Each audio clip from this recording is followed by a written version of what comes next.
अंग्रेज़ों ने कभी उनको मारने की धमकी नहीं दी, लेकिन निर्देश को मारने की धमकी हर रोज़ मिलती है। दिक्कतें क्या, मैं मुझे तो तरह तरह की बारी से कई बार मतलब इन मनवादियों ने जेल भिजवा दिया है। अगर एक भी आदमी पूरी यूपी में मेरे लिए खड़ा हो जाए कि हमारी चाय भी पी है रिश्वत की, तो मैं पूरी ज़िंदगी उसकी मतलब कुछ भी सज़ा पाने के लिए तैयार आप हूँ। भी स्कूल चलाती हैं इसलिए परेशान किया है। हाँ जी। जब आप 22 प्रतिज्ञाओं से शुरुआत करेंगे, हमारा बच्चा भी सुनेगा, हमारी महिलाएं भी सुनेंगी, हमारे लोग भी सुनेंगे, तो वो समझेंगे कि यार 22 प्रतिज्ञाओं में सबसे पहले बाबा साहब ने कह दिया कि मैं ब्रह्मा विष्णु गणेश महेश को ईश्वर नहीं मानूंगा।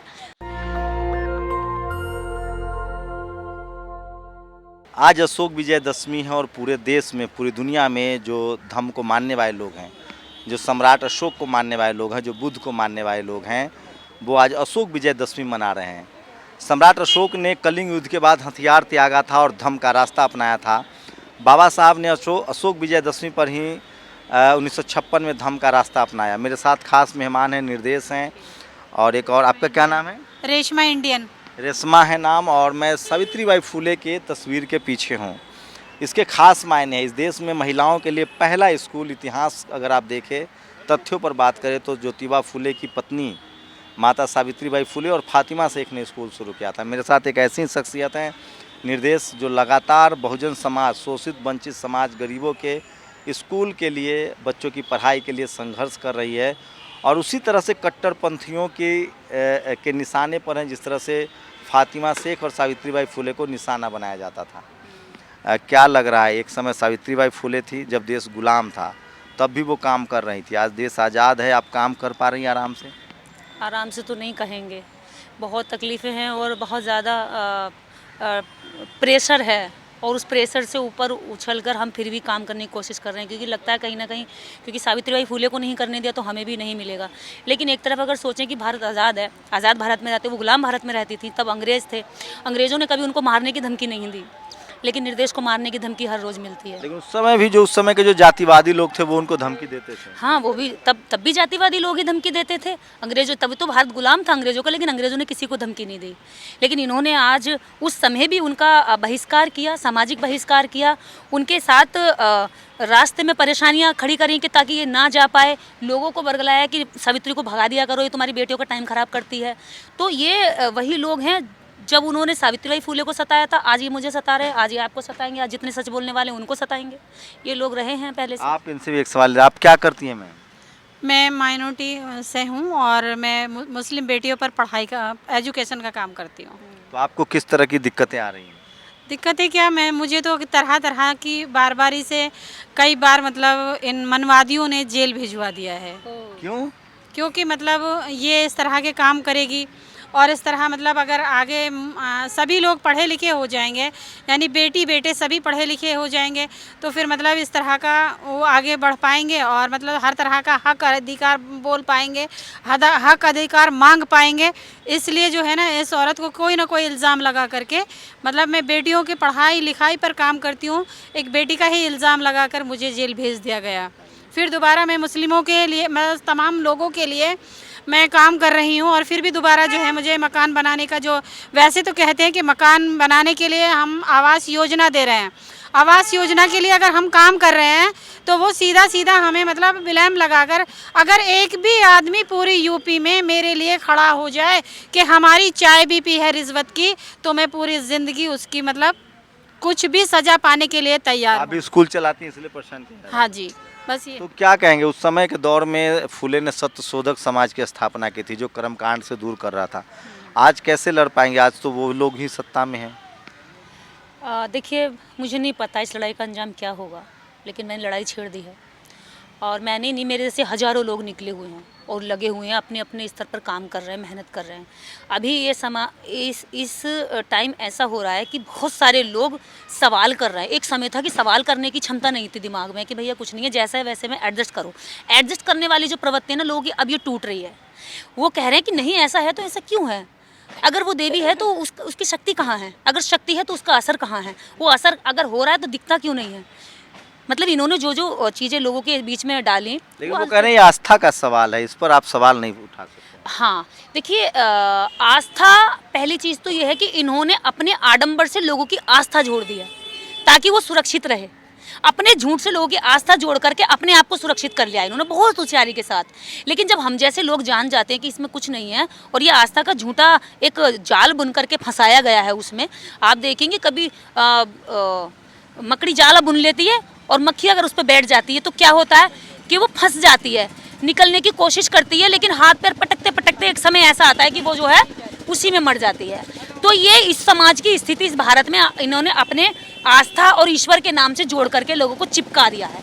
उसमें पैर रगड़ रगड़ के मर तो सकते हैं लोग, लेकिन आज़ाद नहीं हो सकते। बाबा साहब ने जो 22 प्रतिज्ञाएं की है, कम से कम बहुजन समाज को तो इस बात को मान लेना चाहिए। वहाँ कहाँ क्या लग रहा है, क्यों नहीं लोग समझ पा रहे हैं? देखिए लोग एक तो ये है कि अभी समझाने का जो लोग है, जो समझाने वालों की जो कमी है ना, वो अभी पूरी तरीके से नहीं भरी है। लोग वहाँ पर कम हैं। अगर मेरे जैसे 1000 लोग देश भर में निकल जाएं तो मुझे तो नहीं लगता कि देश लोग आज़ादी नहीं पाएंगे, लोग नहीं निकल पाएंगे। बिल्कुल होगा, लोग जानेंगे, समझेंगे। अभी मुझे बताइए कितने कार्यक्रमों में 22 प्रतिज्ञाओं का मतलब चर्चा होती है। मैं तो ये कह रही हूँ जब तक आपका समाज आज़ाद नहीं होता उनकी आस्था से, उनके विश्वास से, तब तक आप बुद्ध वंदना से कार्यक्रम शुरुआत मत करिए, 22 प्रतिज्ञाओं से शुरुआत करिए। जब आप 22 प्रतिज्ञाओं से शुरुआत करेंगे, हमारा बच्चा भी सुनेगा, हमारी महिलाएं भी सुनेंगे, हमारे लोग भी सुनेंगे, तो वो समझेंगे कि यार 22 प्रतिज्ञाओं में सबसे पहले बाबा साहब ने कह दिया कि मैं ब्रह्मा विष्णु गणेश महेश को ईश्वर नहीं मानूंगा। तो वो लोग जाकर के वहाँ पे समझेंगे कि भैया मैं इसकी पूजा क्यों करूँ, क्योंकि मैं तो अभी 22 प्रतिज्ञाएं लेकर के आया हूँ। तो ये बहुत ज़रूरी है कि लोग अब तेज़ी से जागें और लोगों को जगाएं।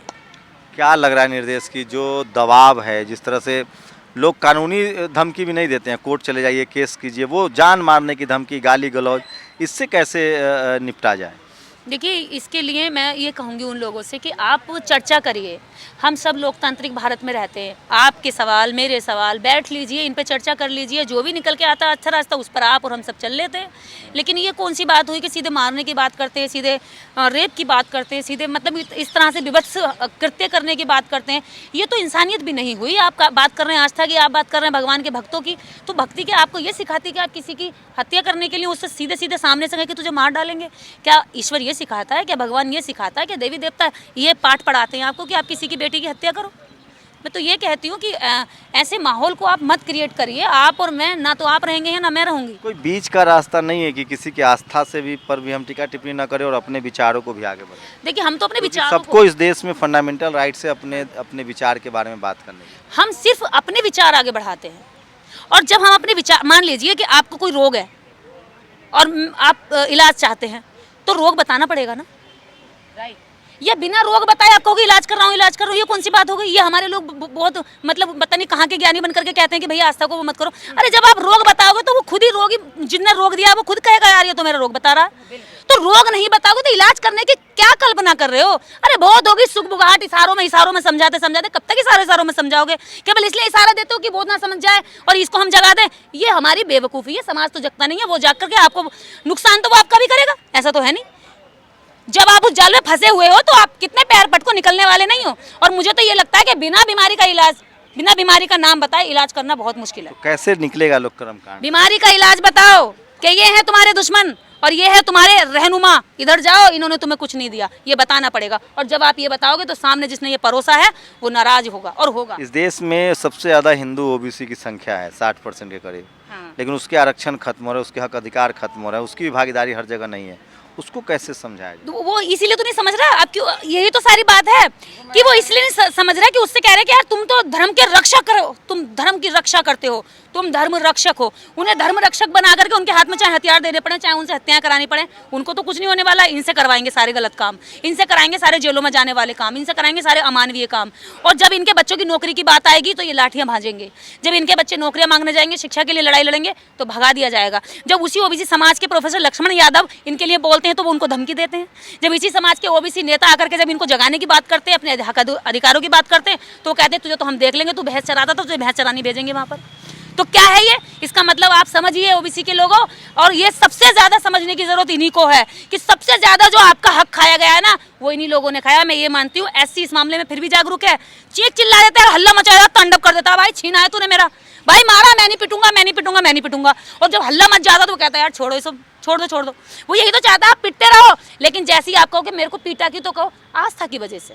अरे भगवान की आस्था हाथ हो जाएगी, सवाल नहीं करना है। आप पिटते रहो, धर्म की रक्षा करते रहो, सड़कें भरते रहो, गंगा नहाते रहो, वैष्णो देवी जाते रहो, गंगा से पानी भर के लाते रहो, भले ही आपके अधिकार कुछ भी ना मिले, आप अच्छे मत दिखो, आप गाँव कौन अधिकार छीन रहा है?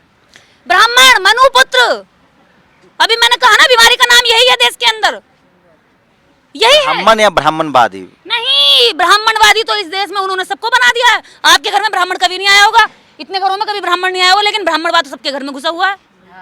उनके 33 करोड़ हर घर में घुसे हुए हैं। ब्राह्मण जिस घर में नहीं गया उस घर में उन्होंने ब्राह्मणवाद पहुंचा दिया। तो वो तो कहते कि हम किसी को नहीं कहते कि हमको बुलाओ। अरे क्यों नहीं कहते? अभी देख रहे इतने इमोशनल ड्रामे कर रहे हैं कि भैया हमें इतना बेइज्जत मत करो कि पुजारी जी को 5100 रुपए का लिफाफा दे दिया और आप कह रहे हो कि देखो कितने सारे पैसे ले लिए।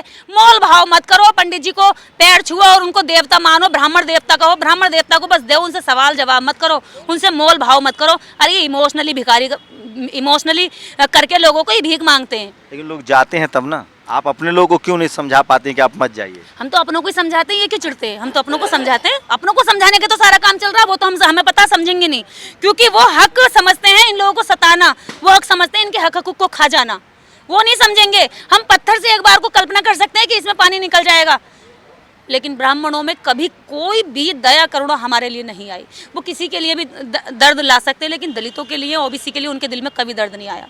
अभी आया हो तो मेरे सामने तो कोई ऐसा बंदा आया अभी आरएसएस प्रमुख ने एक ओबीसी महिला को मंच पर जगह दिया है नागपुर में, जो विजयदशमी का कार्यक्रम। तो केवल जगह देने से क्या हो रहा? क्या कहते हैं, आरएसएस का प्रमुख बना देना एक महिला को। आज तक कोई महिला प्रमुख बनी है क्या? राष्ट्रपति बना दिया आरएसएस की कोई प्रमुख अभी तक महिला बनी है? बना देंगे, उसमें क्या है, तो बनाए ना, हक अधिकार मिल जाएगा। इतने लंबे समय से क्यों नहीं बनाया? बनाओ, वो भी करो। और मानते हैं अगर आप कह रहे हैं कि राष्ट्रपति अगर महिला बना दी हैं और ट्राइबल है वो, आदिवासी महिला बना पहले शेड्यूल का, आपको नहीं लगता आपके लोग जब पदों पर जाते हैं तो ज़्यादा समझौतावादी हो जाते हैं, समाज के हितों को भूल जाते हैं? सिर्फ दूसरे को गलती दिखाने से थोड़ी होगा। जो हमारे लोग सिस्टम में गए हैं, वो चुनते ही ऐसे लोगों को हैं। मुझे चुन के दिखाएं, अगर वो दलित को चुन रहे तो मुझे चुन के दिखा देना, शंभू सिंह को चुन के दिखा दें, और बहुत सारे लोग हैं, मैं नाम दे देती हूँ, आप नाम दे देना, मुझे चुन के दिखा दें। सही बात है, आप मुझे चुन के दिखाइए ना, वो चुनते ही ऐसे हैं। आप अपने समाज के नेताओं से संतुष्ट हैं? बिल्कुल संतुष्ट नहीं हूँ, बिल्कुल संतुष्ट नहीं हूँ। वो नेता ही उसको बनाते हैं। अगर आप बड़े लेवल पर देखिए, छोटे लेवल से लेकर के ऊपर लेवल तक अगर वो टिकट देंगे ना, तो मान लीजिए 4 कैंडिडेट है और एक जनता के लिए सबसे बेहतर है और वो काम करेगा और जागरूक है, तो वो टिकट उसको नहीं देंगे। टिकट किसको देंगे? एक उसको देंगे जो बिल्कुल मतलब सोच से नीचे गिरा होगा, जो उनसे कहेगा जी भैया हो जाएगा, साइन हो जाएगा। ऐसे कितने गांव के, मैं एक गांव में मैं कई बार चली गई और मैंने कहा भी प्रधान जी से प्रधान जी क्या कहते हैं, मिलते नहीं, तो बोले यही है प्रधान जी। तो प्रधान जी जो थे वो कोई और कास्ट थे। हमने कहा भी उनसे मिलवाओ ना, तो बोले दीदी जो अभी आपकी गाड़ी के आगे साइकिल से टकराया था ना, वही प्रधान है। प्रधानी कैसे चली, उसको एक पौवा दे देते, प्रधानी दूसरे चला रहे। आप बड़ा आरोप लगा रहे हैं कि तमाम बहुजन नेता जो हैं वो सिर्फ टोकन हैं। बिल्कुल टोकन है, बिल्कुल रबर स्टैम्प है सर। अगर उनमें ताकत होती तो मैं ये समझती हूँ, अगर एक मेरे जैसी एक अदनी सी लड़की, एक आम लड़की अगर लाखों करोड़ तक अपनी आवाज़ पहुँचा सकती है, न्याय की लड़ाई के लिए अपनी जान तक जोखिम में डाल सकती है, तो ये लोग तो बहुत ताकत में बैठे हैं। इनके पास सारे साधन संसाधन, ये सिक्योरिटी भी रख सकते हैं अपने साथ, गाड़ी भी इनके पास है। इन पर कई गाड़ियाँ हैं, मेरे पास तो सिर्फ एक टूटी फूटी गाड़ी में तो उससे लाखों लोगों तक पहुँच रही हूँ, हज़ारों लोगों तक जा रही हूँ। तो इनके पास तो बहुत सारे संसाधन है, सिर्फ इनमें गट्स नहीं है, इनका दम नहीं है, इनमें इनका दम कुचल दिया गया है। बाकी ये भी जानते नहीं अपनी ताकत को। जिस दिन ये सारे इकट्ठे होकर के एक आवाज में कहेंगे ना जय भीम, तो संसद और विधानसभा दोनों गूंज पड़ेंगी। बिल्कुल बिल्कुल। लोग कैसे जगेंगे? लोग भी तो लगता है कि सबसे ज्यादा इस देश में हिंदू अगर है तो वो SC ST OBC है। ठीक है, उन्हीं की दम पे तो हिंदू धर्म टिका हुआ है, और अगर वो हट गए तो हिंदू धर्म की छत गिर जाएगी भर करके। जो पिलर है नीचे, जो जमीन खड़ी है, बेस खड़ा है, वो यही लोग हैं SC ST OBC के। इन्हीं लोगों से जो है पूरा धर्म टिका हुआ है। जिस दिन ये हट गए धर्म नीचे गिर जाएगा। और ये वो यही नहीं चाहते कि ये क्यों धर्म को क्या कहते हैं छोड़ रहे हैं। आज देखिए इस कार्यक्रम में कोई मीडिया नहीं आया। आप जैसे जो लोग देश के लोकतंत्र को, चौथे स्तंभ को बचाए पड़े हैं, वो लोग यहाँ पर आ रहे हैं, वो लोग अपने जान भी तक जोखिम में डाल रहे हैं। कहाँ है स्ट्रीम मीडिया? क्यों नहीं दिखा रहा? जब देश के अंदर 5 लोग भी खड़े हो जाते हैं तो वो हल्ला मचाते हैं और डिबेट करते हैं, भाग भाग के यहाँ पहुँचती है, वहाँ पहुँचती है, यहाँ जाएगी, वहाँ जाएगी, हल्ला मचाएगी, माइक मुंह में घुस देगी पूरे तरीके से आदमी के। लेकिन यहाँ उसको इतने 1000 लोग नहीं दिखाई दिए, 10,000 लोग दिखाई नहीं दिए। कहाँ है ये मीडिया बताओ? अगर वास्तव में उन्हें लगता है कि सबको समानता के साथ सबकी बात पहुँचानी चाहिए, तो कहाँ है वो लोग? वो वास्तव में चाहते नहीं कि ये जगह ये ऐसी रहे, क्योंकि धर्म की जो छत है उसको टिकाने के लिए पिलर खड़े रहने चाहिए। ये गिरे, छत नीचे आ जाएगी। मेरे साथ वहाँ तक चलेंगे थोड़ा आगे? हाँ बिल्कुल, मैं आपको तस्वीरें दिखा रहा हूँ जो निर्देश जो आज कर रही हैं हर दौर में। मेरे कैमरामैन दिखाएंगे। एक दौर था जब आगे रमाबाई हैं, सावित्रीबाई फुले हैं, महात्मा ज्योतिबा फुले हैं, उसके बाद गुरु नारायणा हैं और संत शिरोमणि रविदास जी महाराज हैं, साहू जी महाराज हैं, तथागत बुद्ध हैं। लगभग बुद्ध से ही शुरू करें तो उस समय तो आपके बाप दादाओं की सत्ता थी। पिछले लगभग 1000 साल से सत्ता से आप लोग बाहर हैं। 2000 साल होने वाला है अगर वृद्ध रथ के माने तो। कितना वक्त लगेगा इस तरह के सोशल चेंज में? देखिए, जब इन्होंने पूरी तरीके से अपने अधर्म का बोलबाला कर दिया और पूरी उसकी जड़ें मजबूत तरीके से बिठा दी, जड़ें यहाँ तक नहीं लोगों के दिमागों तक बिठा दी, तो उसको उखाड़ने में थोड़ा समय लगेगा। और मुझे लगता है मेरा ये जो पीढ़ी है ना, इस पीढ़ी में लोग जागरूक होकर के हक हकूक़ की लड़ाई के लिए तैयार हो चुके होंगे, क्योंकि देश का युवा बहुत तेज़ी से जाग रहा है। टेक्नोलॉजी का ज़माना है, आप एक बात बोलते हैं लाखों लोगों तक पहुँच जाती है, वो एक गलत बात बोलते हैं करोड़ों लोगों तक पहुँचती है, वो उसका विरोध करते हैं, वो उसके सवाल करते हैं। तो मुझे लगता है कि ये जो समय है इन लोगों का सबसे बेहतर चल रहा है, बस इसका सही इस्तेमाल करने की ज़रूरत है। तो सोचिए, भारत एक ऐसा देश है जो जाति और धर्म की वजह से वो लोग जिनका उसी जाति और धर्म के नाम पर शोषण हो रहा है, उसी जाति और धर्म को मान रहे हैं। सोचिए, इस देश में SC ST OBC जो 90% आबादी है उसके अधिकार छीने जा रहे हैं 10% लोगों द्वारा, और 10% लोगों के बताए जाति और धर्म में वो बने हुए हैं। कल का फैसला है कि पटना में अति पिछड़ों का आरक्षण खत्म कर दिया गया है। पूरे देश में जो SC ST OBC माइनॉरिटी के लोग हैं उनके हक अधिकार खत्म हो रहे हैं, संवैधानिक अधिकार खत्म हो रहे हैं, और वो धर्म के नाम पर अपने अधिकारों के लिए लड़ने के लिए लड़ नहीं रहे हैं। और निर्देश सिंह जैसे चुनिंदा लोग हर दौर में पैदा होते रहे हैं जो जान जोखिम में डालकर लड़ाई लड़ रहे हैं, और जब वो लड़ते हैं तो एक समय आता है जब आपकी नस्लें उनको याद करती हैं। लंबी लड़ाई है, लेकिन सवाल यही है कि आखिर क्या मजबूरी है कि 10% लोग जो है वो 90% लोगों के अधिकार पर कब्जा किए हुए हैं। मुझे लगता है कि उसकी वजह है शिक्षा, और जब तक निर्देश सिंह जैसे लोग समाज में नहीं आएंगे, अपने ही लोगों को जागरूक नहीं करेंगे, तब तक ये गुलामी पीढ़ी दर पीढ़ी चलती रहेगी। आप लोग अपनी प्रतिक्रिया जरूर दीजिए। शुक्रिया मैम, हमसे बात। Thank you. और सभी दर्शकों को कैमरामैन आशीष के साथ शंभू कुमार सिंह, नेशनल दस्तक, दिल्ली। नेशनल दस्तक की आपसे गुजारिश है कि अगर इसको बचाना चाहते हैं तो नेशनल दस्तक को सब्सक्राइब करने के लिए रेड कलर के सब्सक्राइब बटन को दबाएं, फिर बेल आइकन की घंटी दबाएं। नेशनल दस्तक को बचाने के लिए बहुत जरूरी है कि हर खबर को शेयर करें, लाइक करें, कमेंट जरूर करें।